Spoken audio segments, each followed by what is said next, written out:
Okay, hello. Good morning and good afternoon and good evening. Yeah, welcome to the webinar on KSP project application. And my name is Sehun Lee, a researcher from KDI, and I'm in charge of the KSP project application and the selection procedure in KDI. So first of all, I really appreciate your keen interest and the participation in this webinar. And the main objective of this webinar is to introduce the KSP project and provide guidance to the KSP application procedure and provide know-how on the how to write the decent project proposal. So let me introduce my colleagues. Yeah, from our side. From our side, Ms. Seong Kim, our director of KSP policy consultation and the planning division, attended. And we also invited our team head, Mr. Minhyuk Kang, and our colleagues, Mr. Youngjin Jeon and Ms. Yubin Kwon. So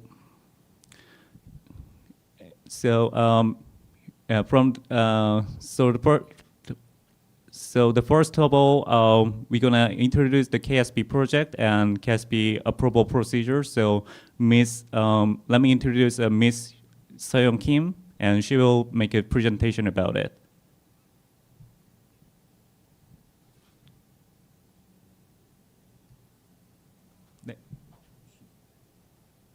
Good morning, good afternoon, and good evening.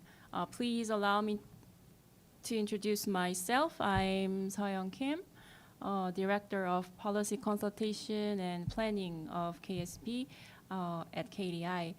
First of all, I would like to thank you for joining this webinar. I know some of you are in late nighttime. I apologize for inconvenience, and I truly appreciate your presence at this webinar. Before we go any further, I would like to provide overview of today's webinar agenda. To begin,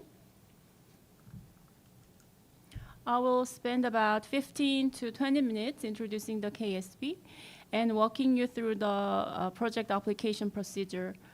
I know that some of you might already be familiar with the program, but I hope this presentation helps you understand KSP better and also be helpful for those who are new to it. Following my presentation, my colleague, Mr. Sehun Lee, will address guidance on proposal writing. After that, Mr. Youngjin Jeon will address some of the frequently asked questions, including those you submitted during pre-registration. Finally, we will go over a few of the questions that come in through the chat box during this seminar. So if you have any questions, please put those questions in the chat box. And please understand that due to time constraint, we may not be able to address all of the live questions, but after this webinar is completed, we will keep all the answers to your questions to our website, and we will give you the website address later. With that, let's get started with my presentation. After Korea achieved rapid economic growth through industrialization and successfully overcame the 1990s financial crisis, many countries began asking Korea to share its experiences and policy know-how. In response, Korea government launched the knowledge sharing program, KSP, in 2004 to systematically facilitate this exchange. And actually, this year marks the 20th anniversary of the KSP. And over the years, we've successfully completed projects with 100 countries or multilateral organizations. In today's interconnected global arena, KSP is now widely acknowledged as a vital and cutting-edge platform for knowledge sharing. I refer to quote of Professor Paul Krugman that public efforts for knowledge sharing between countries have an important mission to tackle the global challenges together. As you may know, the KSP is a government-to-government initiative where high-level dialogues between governments are conducted to provide recommendations on institutions and policies, or to facilitate mutual learning throughout the program, as well as to explore opportunities for further collaboration. The program includes activities such as joint policy research, policy consultations, capacity building, and networking opportunities. And at the end of it all, we publish a policy consultation report. The KSP project typically unfolds over a 1-year period and is divided into 4 major stages. The first, second, and fourth stages involve the Korean research team traveling to the partner country. The third stage is when we invite a delegation from the partner country to visit Korea. After the stages, a consultation report will be delivered to our partner countries, including high-level officials. Let me go into more detail about each stage. During the first visit to the partner country, KSP team identify policy demands and clarify the scope of the subject through high-level meetings and a kickoff meeting with the counterpart ministry or institution. Additionally, a field study is conducted through visits to local institutions. At the policy seminar, Korean researchers and occasionally consultants from the partner country present the research conducted so far and discuss areas for improvement. Additionally, visits to local institutions and interviews with experts are conducted to gather further information. For the next step, a delegation of policy practitioners led by a high-level or director-level official from the partner country is invited to Korea for an interim reporting and policy practitioners workshop. During the interim reporting session, researchers present the interim result of the policy consultations and receive feedback from the partner country. The policy practitioners workshop includes visits to relevant Korean institutions, networking opportunities, and special lectures. During the final reporting workshop, the KSP team will present the final research result to the partner country's stakeholders, including government officials, academia, private enterprises, and the press. In addition, through the senior policy dialogue, the KSP team presents the research result to senior officials, such as the minister or vice minister, and discusses potential ways to utilize them. The defining feature of KSP is its flexibility to meet the diverse needs of our partner countries.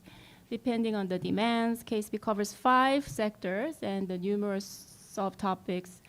The 5 sectors include economic policy, industry, infrastructure and environment, social development, and public management. In response to the complex global challenges we're facing, KSP has increasingly focused on areas that can support sustainable development, such as green transition, digital transformation, SMEs innovation, and the restructuring of the global value chain. From 2020 to 2023, more than 60% of projects focused on green and digital transformation. And from last year, we include projects that can contribute to supply chain cooperation. So thus, if your proposed project includes elements that can contribute to supply chain cooperation, please provide a detailed explanation of that aspect. Now I would like to share some KSP cases categorized by their objectives. First, KSP aims to support the adoption of policies and institutions in the partner country, including budgeting, establishing, or reconstructing organizations. It also serves as a pre-feasibility study for large-scale projects. For example, in the 2020 KSP with the Philippines, the policy recommendations were integrated into the Philippines mid to long-term development plan for 2023-28. Additionally, by drawing on Korea's experience, the Philippines adopted the bead reaching screen tool, so-called BURST, a system designed to detect and prevent potential collusion in public bidding processes. Second, KSP seeks to link the outcomes of its project with other technical assistance, grant programs, direct financial support, or research projects. Following the 2022 KSP with the Kyrgyz Republic on water supply and management systems, a follow-up project led by Korea's Ministry of Environment was selected to develop a water supply master plan for regional areas, which is scheduled to commence in 2025. Lastly, KSP aims to address global agendas in collaboration with partner countries. In 2022, the KSP with Australia focused on critical technologies and digital economies. Experts from both countries identified specific technologies where they hold comparative advantages and initiated standards cooperation efforts. Let's proceed to the application procedure. The application procedure differs between ODA and non-ODA country project. In this slide, I will first cover the procedure for ODA countries, and then in the following slide, I will explain the procedure for non-ODA countries. For ODA country projects, it takes about 2 years from project submission to the initiation of implementation due to Korean government's approval process. When the project proposal is prepared, please submit it to your designated ODA coordinating ministry. The coordinating ministry is responsible for prioritizing all proposals submitted by different ministries and compile the priority list. Then, the coordinating ministry should send individual proposals with an official letter and a priority list to the Korean embassy by November 22nd. Then, the documents will be delivered from the Korean embassy to the Ministry of Economy and Finance of Korea, and KSP implementing agencies, including KDI, KEXIM, and KOTRA, will assess the feasibility of the proposals. Afterwards, the project will be reviewed by the Committee for the International Development Cooperation under the Prime Minister's Office within the first half of next year. And the final project will be approved within the second half of the next year. And then, if the project is selected, it will be launched in 2026. Meanwhile, if you apply Fast Track KSP, the reviewing process from the committee is skipped, which enables the project launching in 2025, 1 year earlier than the standard KSP. There are some requirements for the Fast Track KSP, so we will guide you in the next part. Now let's move on to the non-ODA countries. For non-ODA country project, it takes about 1 year from project submission to the start of implementation. Once the project proposal is submitted, please submit directly to the Korean embassy. And if your ministry is submitting multiple proposals, we kindly request that the Department of International Affairs prioritize the topics and provide the priority list. The Korean embassy will then forward the documents to the Korea's Ministry of Economy and Finance, and the assessment process for the project proposal will be the same as for ODA projects. If your proposal is selected, the project can begin in the second half of 2025.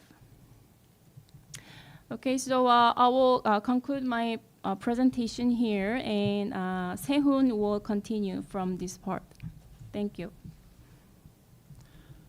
Okay, thank you.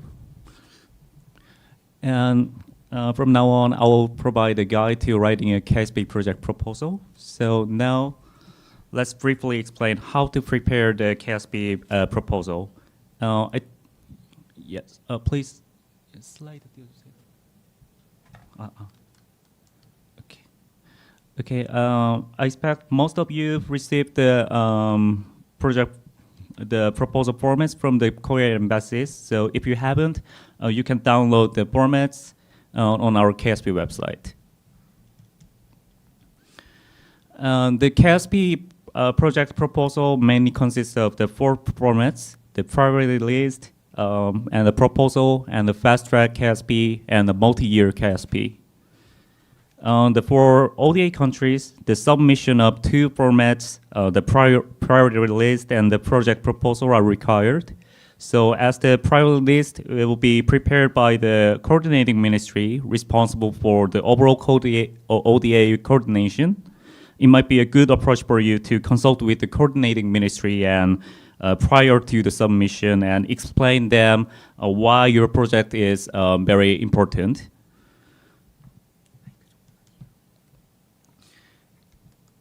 And for non-ODA countries, on the other hand, the priority list is not required because there is no ODA coordinating ministry in non-ODA countries. And furthermore, depending on the project topics, proposed project topics, you have also 2 options of applying for the fast-track KSP and the multiple-year KSP. So I will provide more details on these issues later. Now, let's look at each component of the project proposal. The form comprises 3 parts: the project background and project information and the exit strategy, which means the utilization plan of the KSP outcomes. And when it comes to the part of the project background, please provide a detailed explanation of your policy background with a specific focus on the existing challenges that your country is facing. And additionally, in the section 1.2, please ensure that you provide sufficient information about your current policies and strategies. If these policy documents are accessible online, please provide the website links. Moreover, if your ministry plans to develop new policies in the near future, please also include this information in this section. And I think you can, if you can share the overview of the tentative policies, and it'll be a really great help for us. And in the section 1.3, we request you to specify the details of the other cooperation programs which can complement the proposed KSP project. The key point of this section is to prevent the duplication issue and strengthen the synergy effect between the KSP and the complementary projects. For instance, if your ministry plans to undertake a development loan from the multilateral development banks like World Bank, KSP can play a key role in optimizing the current policies, aligning with the development loan program, which generates the synergy effect.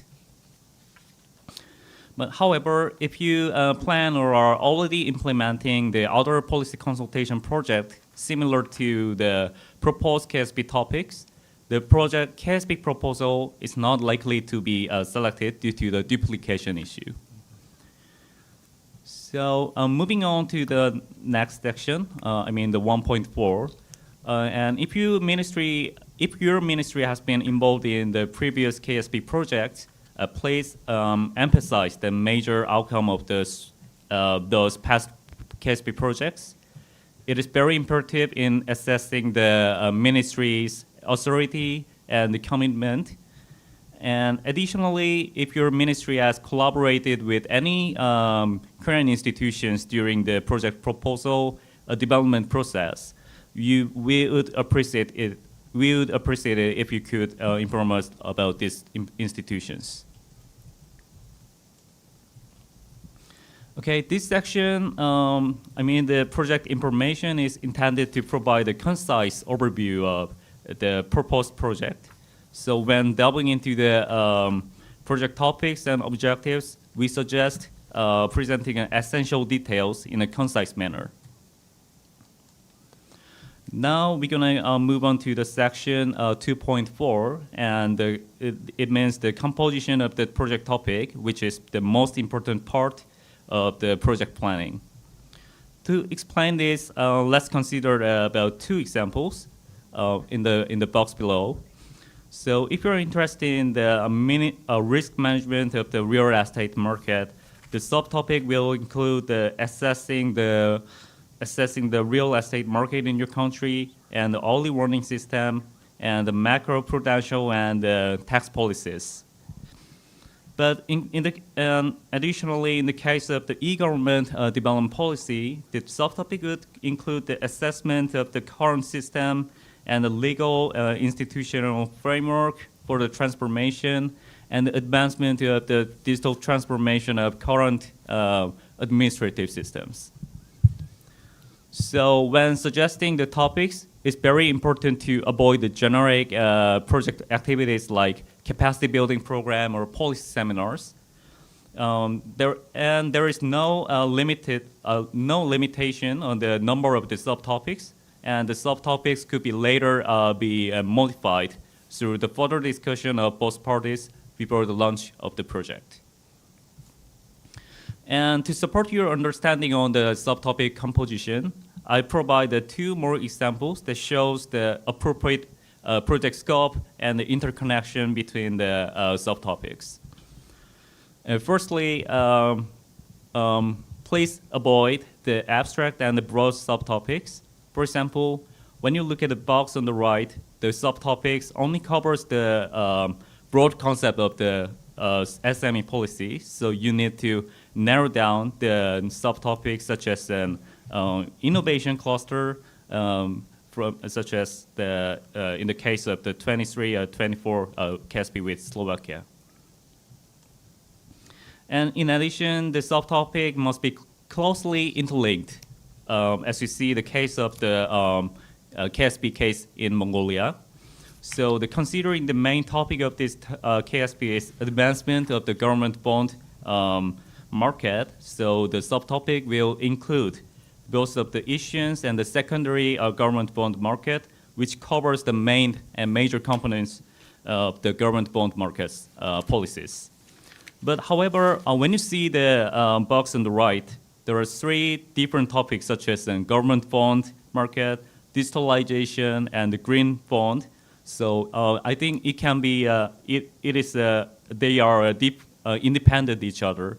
So we can interpret as a kind of 3 different project topics rather than interpreting as subtopics. So in section 3, titled Exit Strategy, we need to elaborate the plan for how the outcome of the KSP project will be utilized. So if you have any particular follow-up plans in mind for maximizing the result of the KSP, please provide those information in the section 3.2. And in this section, part 2, please provide a description of your institution. But if your institution is a public agency rather than a governmental ministry level, it's very important to clearly explain your institution's responsibilities and authority, particularly in the context of establishing the national policies and strategies in coordination with your overseeing ministry. Now let's proceed to the next section, and it covers the fast track and the multi-year KSP. So firstly, if your institution is interested in applying for the fast track KSP, you will need to complete this form along with the records of supporting documents. And it's very important to note that due to the limited number of KSP, the fast-track KSP, we must carefully select the most suitable proposals based on their effectiveness and urgency. So please refer to the criteria mentioned on the application form, which includes the emergency response and the recovery needs, close alignment with the key state-led policies and program, and enhancement of the diplomatic agendas, and the bilateral economic cooperation. Starting with this year's application, the submission of an official letter for the fast-track KSP is a mandatory requirement. So the official letter should offer the comprehensive information about the reason why you are requesting a fast-track KSP. So why your the proposal is urgent issue in your country. And when it comes to the multi-year KSP request, please provide the detailed KSP implementation plan for each year, covering up to 3 years. So it's very important to keep in mind that each project should be corresponded to the knowledge sharing activities rather than a financial support, and should be closely aligned to the overarching objectives for the year, the first year of KSP project. Okay, and finally, we provide as you see the pre-registration link. We are providing a one-on-one consultation on the KSP proposal who had a difficulty to preparing a KSP project proposals. So we already received about 30 or 40 applications, so we are on the review. So we will select the decent proposal list, and when we select the tentative applicants, you will receive a follow-up email soon. But by the way, if you wish to apply the one-on-one consultation, please contact this address, my email address, and including the tentative project summary about your proposed KSP project. So yeah, this is the end of my presentation, and we will move on to the FAQ and the Q&A session. And for the FAQ session, Mr. Youngjin Chun will cover will provide the answers from the pre-registered questions. Okay, this is John from KDI. So we have prepared the FAQ session to put us under the same table of understanding on KSP, and also to answer pre-registered questions. Okay, the one of the most common questions that we get is about which projects are eligible to be applying for KSP. The answer is it's eligible to pursue a project if it's a form of a project with where both countries develop a report through a research activity and research cooperation. And the KSP, as we explained by our director, is mainly about sharing Korea's experience on topics that partner countries ask for. So we try to find the right solution and put them together in an advisory report. During the process, we're going to have a visit and also invitation of our partner country, but basically the output will be in a form of the report. Thereby, another types of the projects, such as for the financial support or loan, would not be feasible for KSP.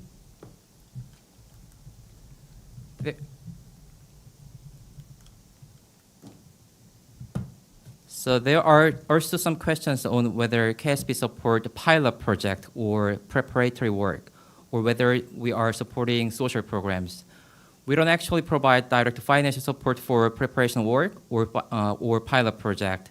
However, if the suggested topics has a policy-related aspect, we might be able to offer partial advice to help prepare for such project. And regarding the social program, we don't actually support the social program aimed at poverty reduction or social development. However, if it's about developing strategy or system to help achieve those goals. In this case, yes, we can provide the project. For example, this year we are working with the Honduran government, and we are trying to provide a device on information system and strategy to manage vulnerable population.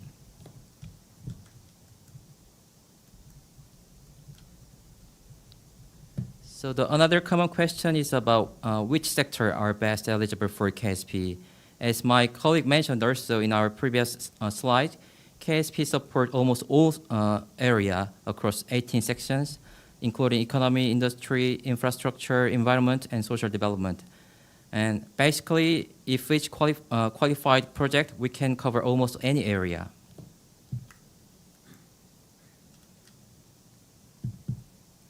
So another main questions we get often is about the project budget. As KSP isn't a grant or loan program, so it's an advisory project, and it includes joint research, mutual visit, and producing a report between both countries. And during this process, the cost for these activities are covered directly by the Korean side. So almost all the budget will be dispersed by Korean side.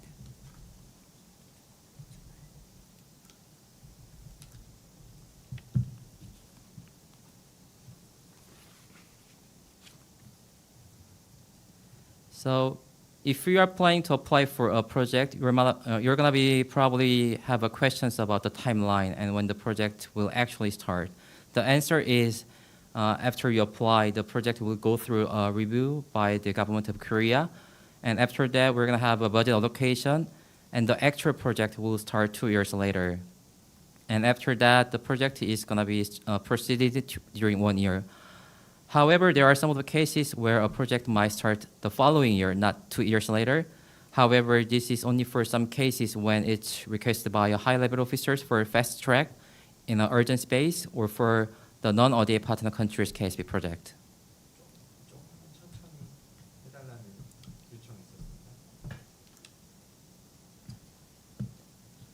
The fifth question is, earlier we mentioned that project application needs to be submitted through a coordinating body of our partner country.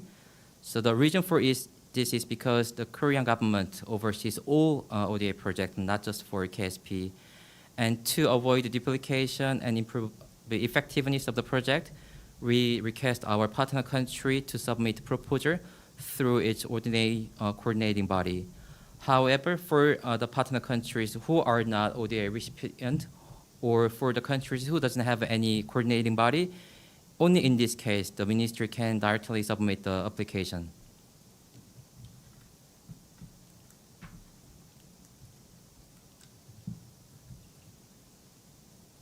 So please let me answer about the project selection again.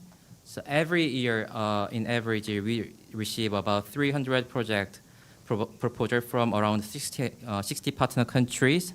And out of these, we are selecting 40 to 50 projects annually, meaning that one in every 6 proposals are going to be selected in average.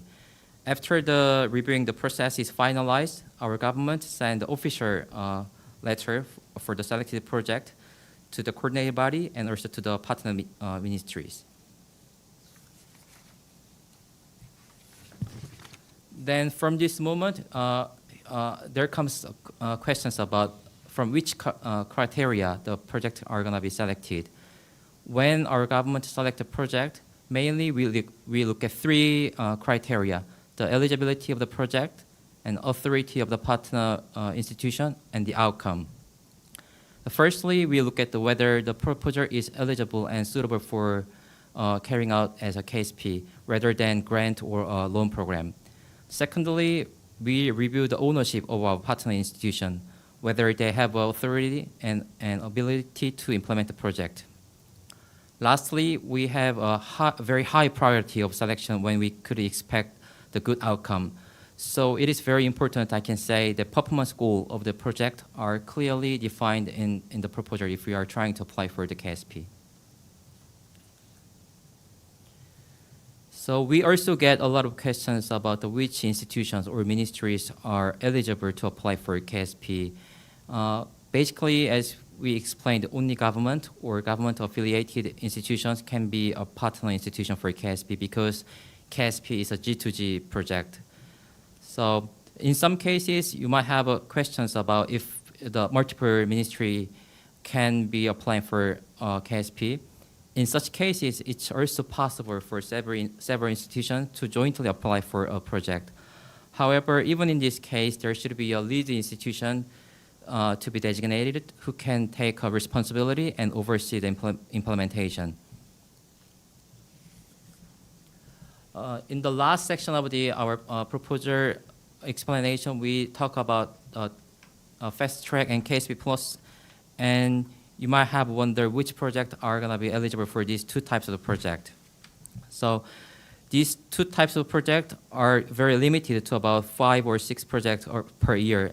So because of that, projects are selected when there is a clear sense of urgency in our partner countries or when long-term cooperation is expected to lead a significant result. So this is pretty much everything that we have prepared as a free FAQ.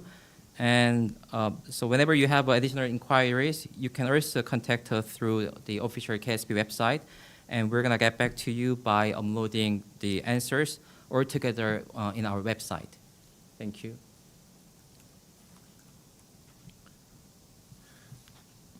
Okay, thank you for proceeding the FAQ session, Mr. Young Jun. And we will move on to the Q&A session. So before I mentioned, we received several questions in the chat box. So we will review the questions and we'll provide the answers as soon as possible. Okay, the first question is from the Kiba Lama Tony, Mr. Kiba Lama Tony, and he said, I request for the more explanation on funding the project. It's hard to get our government commitment toward the PPP arrangement. Okay. And the next question is from Ashmit Assam, and how many projects accepted by KDI? And the third question is, KSP cover only research program or also infrastructure projects? And next question? Okay, so I think we only received the 3 questions. So for the second question, I can answer these questions. So annually, we receive the 200 to 300 project proposal, and after we receive the proposals, we will conduct a feasibility review and the project selection procedure. So the number of project proposals finally selected by the Ministry of Economy and Finance is about 30 or from 30 to 40 proposals per year. Okay. So.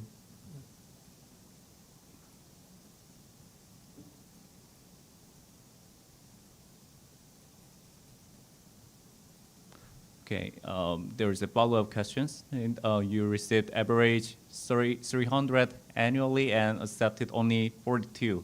I am correct or no?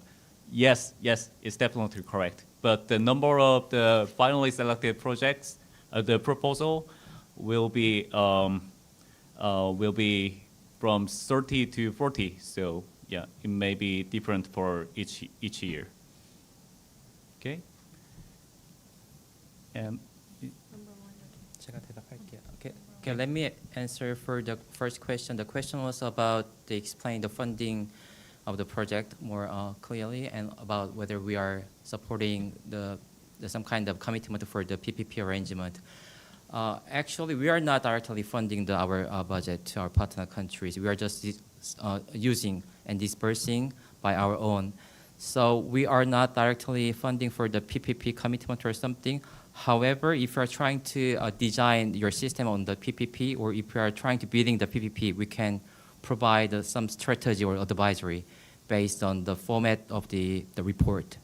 So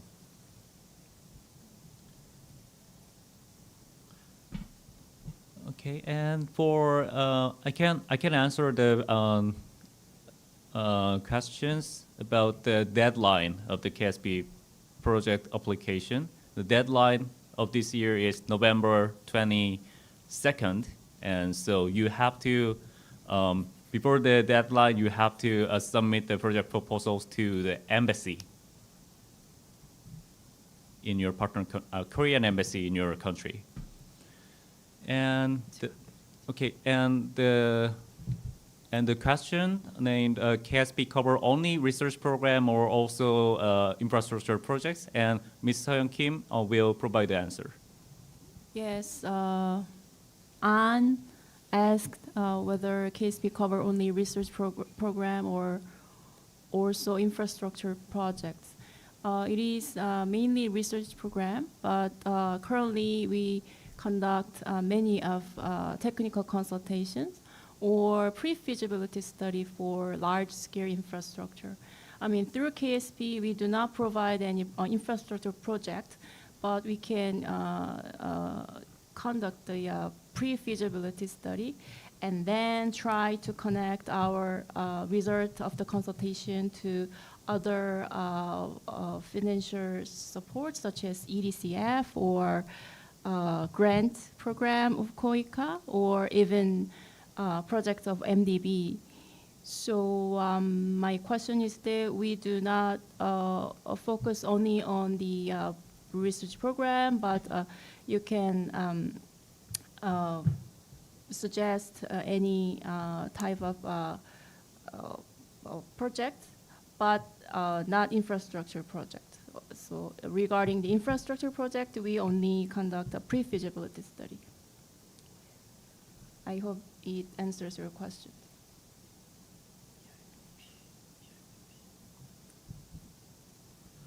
And to add a comment from the Ms. Seon Kim's answer, I think it will be very simple, because if you consider the major outcome of the KSP project, so I mean the major output of the KSP project is basically a policy brief and a policy report. So the KSP, considering the KSP is basically a knowledge sharing program and a knowledge cooperation program.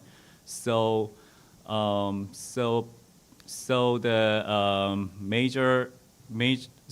KSP, the characteristic of the KSP is basically a knowledge sharing, knowledge-based project rather than an in-kind contribution. Thank you. Yeah, but still, I know why somebody raised this question, but because just policy consultation itself cannot make any change, so it is very important to connect the result of the program to the other follow-up projects.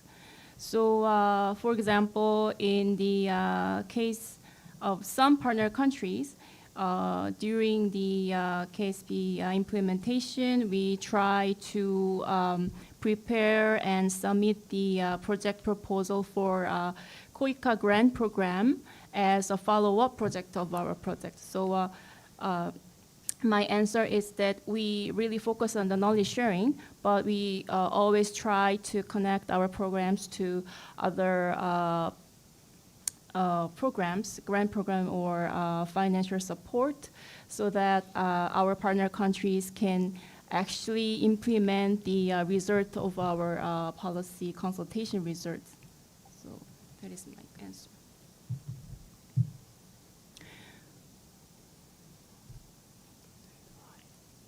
Any other questions? How to be a member of EIPP? The thing is that there are 4 institutions who are conducting EIPP. Implementing agencies are 4 institutions: KDI, KIND, KOTRA, and Exim Bank.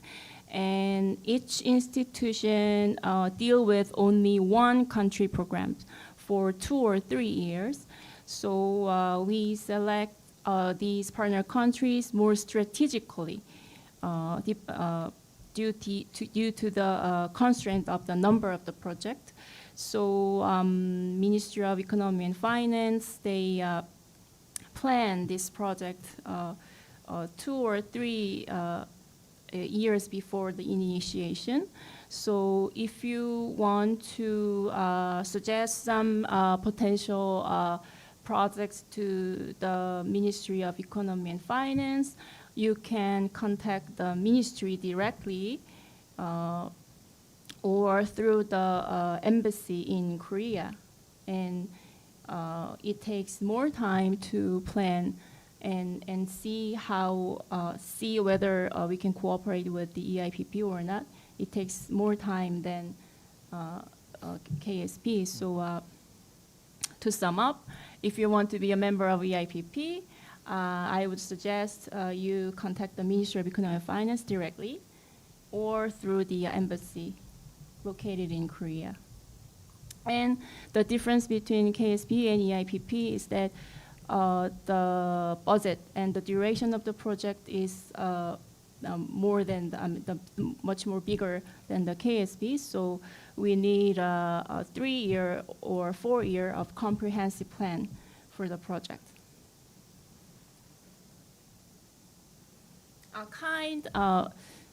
The follow-up question is that what was the 4th institutions implementing EIPP? It was KIND, Korea Infrastructure Development Institute. It is public institute in Korea. We call it KIND, K-I-N-D.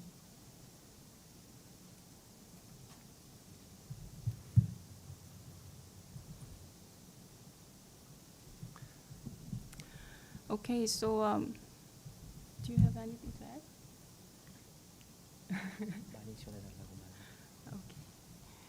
Okay, so I think that it appears we've come to the end of today's webinar because we cannot find any additional questions in the chat box. Oh, okay. We have one more question.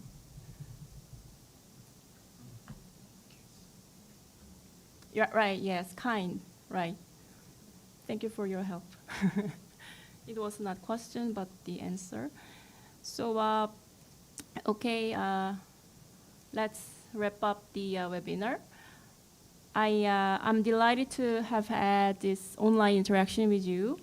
And for those, we actually covered all the questions raised during the seminar, but if you have any other additional questions, please feel free to leave your questions on the website or just email to Sehun Lee.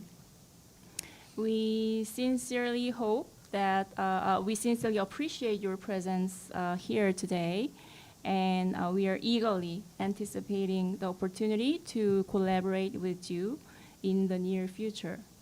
Thank you very much for your participation. Thank you.